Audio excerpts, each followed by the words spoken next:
കിട്ടിയ ആഷിഖായിരുന്നു കൊണ്ടൂർ ഉസ്താദ്. എത്ര ഇഷ്കിന്റെ കവിതകൾ. പച്ചക്കുബ്ബ നോക്കിക്കൊണ്ട് ഞാൻ മദീനത്ത് റസൂലുള്ളാഹിന്റെ മുമ്പിൽ നിന്ന് കൊണ്ടൂർ ഉസ്താദിനോട് ദ്വാരക്കാൻ വേണ്ടി പറഞ്ഞു. ആ ടൈമിൽ അതിന്റെ മുഖം തന്നെ മാറി.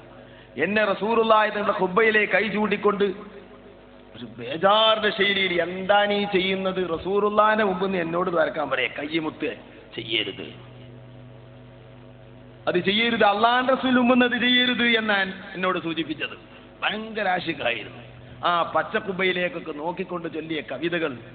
ഒരു ദിവസം മദീന റൂമിൽ നിന്ന് ഞാൻ ഇങ്ങോട്ട് പള്ളിയിലേക്ക് വരാം. അപ്പണ്ട് ഒരു വലിയൊരു സംഘം നീങ്ങുന്നു. അവർ നീങ്ങുന്നത് അറിയുന്നില്ല, അത്രയും മെല്ലെ മെല്ലെ മെല്ലെയാണ് പോകുന്നത്. ഭാരത്ര ബഹുമാനത്തിൽ എത്ര അകലെന്നാണ് ഈ ബഹുമാനം കാണിക്കുന്നത്. ഒപ്പമുള്ള ഹാജിമാര് മെല്ലെ മെല്ലെ നീങ്ങുന്നത് അറിയുന്നില്ല. ഞാൻ അങ്ങ് ദൂരന്നു നടന്ന് എൻ്റെ സാധാരണ നടന്നിട്ട് അവരടുത്തേക്ക് എത്തുമ്പോൾ അവർ അല്പം നീങ്ങിയിട്ടുള്ളൂ. അപ്പോൾ നോക്കുമ്പോൾ യാസീൻ ഗ്രൂപ്പ് മുന്നിലേക്ക് എന്ന് ഞാൻ കൊണ്ടൂർ ഉസ്താദായിരിക്കും മുന്നിലുണ്ടാകുക. അതാണ് ആ നടത്തം. അങ്ങനെ അത്രയും ബഹുമാനമാണ്. മദീന ഭൂമിയെ തന്നെ ബഹുമാനമാണ്. അല്ലാഹുവിന്റെ റസൂലിനോട് ബന്ധപ്പെട്ട സാധനങ്ങളെ ബഹുമാനിച്ചിട്ട് അതിനും പറമ്പില്ല സഹോദരന്മാരെ. എങ്ങനെയും ബഹുമാനിക്കാം. അതല്ലേ അല്ലാഹുവിന്റെ റസൂലിന്റെ സാധനങ്ങളിൽ, എന്നല്ല ഒരു മനുഷ്യൻ ഉപയോഗിക്കുന്ന സാധനങ്ങളിൽ ഏറ്റവും താഴ്ന്നത് ഏതാണ്? അയാളുടെ ചെരുപ്പാണ്. ആ ചെരുപ്പല്ലേ തലയിൽ പേറി നടക്കുന്നത് നമ്മുടെ നേതാക്കന്മാർ. AP ഉസ്താദിന്റെ തൊപ്പി എടുത്തു നോക്ക്, ആ ചെരുപ്പിന്റെ ചിത്രം കാണാം. ഉള്ളാൽ തങ്ങൾ പാപ്പാന്റെ തൊപ്പി എടുത്തു നോക്ക്, ആ ചെരുപ്പിന്റെ ചിത്രം കാണാം. അങ്ങനെ തന്നെ സാലിഹ്യങ്ങളൊക്കെ. ബഹുമാനത്തിന് അതിരും പരവുമില്ല. എങ്ങനെ ബഹുമാനിക്കണം? എങ്ങനെയും ബഹുമാനിക്കാവുന്നതാണ്. സുജൂദ് ചെയ്യല് ഹറാമാണ്, അതും കാഫിറാവൊന്നുമില്ല. ഫതുൽമീൽ പറഞ്ഞിട്ടുണ്ട്, സുജൂദ് ബഅദിൽ ജഹല, അറിവില്ലാത്തവർ ചിലർ വലിയ മഹാന്മാരുടെ മുമ്പിൽ സുജൂദ് ചെയ്യും. അത് ഹറാമാണ്, അത് പാടില്ല, ഹറാമാണ്, കുറ്റകരമാണ്. എങ്ങനെയും ബഹുമാനിക്കാം. ചുംബനവും അതുപോലെ തന്നെ എത്രയോ മഖബറകളിലൊക്കെ ചുംബിക്കുന്നത് കാണുമ്പോൾ ചില സുന്നികൾ തന്നെ അങ്ങനും ചെയ്യരുത് അറിയും. മഖബറ ചുംബിക്കുന്നതിന് ഒരു തകരാറുമില്ല. മന്ദൂബുൻ ഇൻദ റംലി, ഇസ്മുദ്ദീനയിൽ കാണാം, അത് സുന്നത്തായ കർമ്മമാണ്. ഇമാം റംലി തങ്ങൾ അത് പറഞ്ഞിരിക്കുന്നു. മഹാന്മാരെ ഖബർ ചുംബിക്കുന്നത്, ഖബർ മുകളിലിട്ട പുടകൾ ചുംബിക്കുന്നത് ഒക്കെ നല്ലതാണ്. അതിരിക്കട്ടെ, ബഹുമാനപ്പെട്ട കൊണ്ടൂർ ഉസ്താദ് ഒരു ആശിഖായിരുന്നു. ഞാൻ ഉസ്താദിനോട് ചോദിച്ചു, റസൂലുള്ളാഹി സ്വല്ലല്ലാഹു അലൈഹി വസല്ലം തങ്ങൾ നിങ്ങളെ റൗലയിലേക്ക് വിളിച്ചിരുന്നോ? ഒരു സദസ്സെന്നാണ് ഞാൻ ചോദിച്ചത്. അപ്പൊ അറബിയിൽ എന്നോട് മറുപടി പറഞ്ഞു, അതേ വിളിച്ചിട്ടുണ്ട്. ആ സദസ്സിലേക്ക് ഞാൻ മദീനത്ത് ചെന്നാൽ തിക്കും തിരക്കും കൂടി ഇനി നബിന്റെ അടുത്തേക്ക് വരൂല എന്ന് ഞാൻ തീരുമാനം നബിനോട് തന്നെ പറഞ്ഞതാ. അവിടെ പോയാൽ തിക്കില്ലാതെ അവിടെ കയറാൻ കഴിയില്ല റൗദയിലൊന്നും. അപ്പൊ അങ്ങനെ പറഞ്ഞതാ നബി സല്ലല്ലാഹു അലൈഹി വസല്ലം തങ്ങളോട്. ആ കരാറിലാണ് ഞാൻ നാട്ടിൽ പോന്നീന്.